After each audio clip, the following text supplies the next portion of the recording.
You might have noticed that here in America, there's one group that's not nearly as involved or engaged in the church as other age groups: 18 to 29-year-olds. We call this generation the Mosaics, and for most churches, this is a demographic black hole.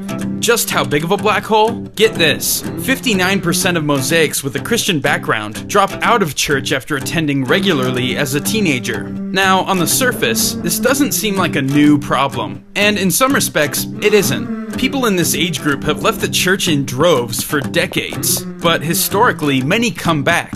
If you think that's going to happen with today's generation, think again. Today's young adults are very different from their counterparts of the past. A lot of them are rethinking the major things in life.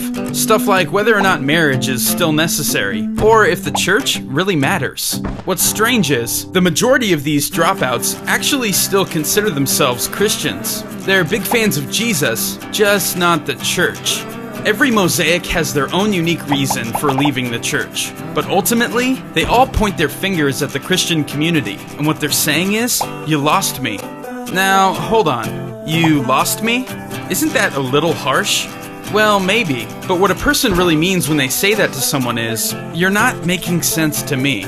Research from our team at Barna shows that millions of Mosaics don't feel like they can ask their most pressing life questions in church. So it's no wonder they turn to technology, pop culture, and their peers for answers. With all of the resources on the internet, young people have access to answers to lots of things, important and trivial. And some of the answers seem to make sense. But just because something makes sense, it doesn't mean it's the truth. Naturally, all that conflicting information leads to more questions and more confusion. These wandering souls are viewing the world through a distorted lens. They need the wisdom of the church to help them see things through the lens of faith, but they can't even see that. What we need is real dialogue, and real answers to the questions that all too often just get swept under the rug. It means we stop ignoring the elephant in the room, roll up our sleeves, and seriously address the tough questions about science, sexuality, culture, and lifestyle. Let's be careful not to judge them too quickly, and give our young Christians the tools they need to cope with the modern world. We need to teach them to be discerning in today's culture, to be influential among their peers, as followers of Christ. Today's changing world is a tough place to live faithfully as a Christian at any age.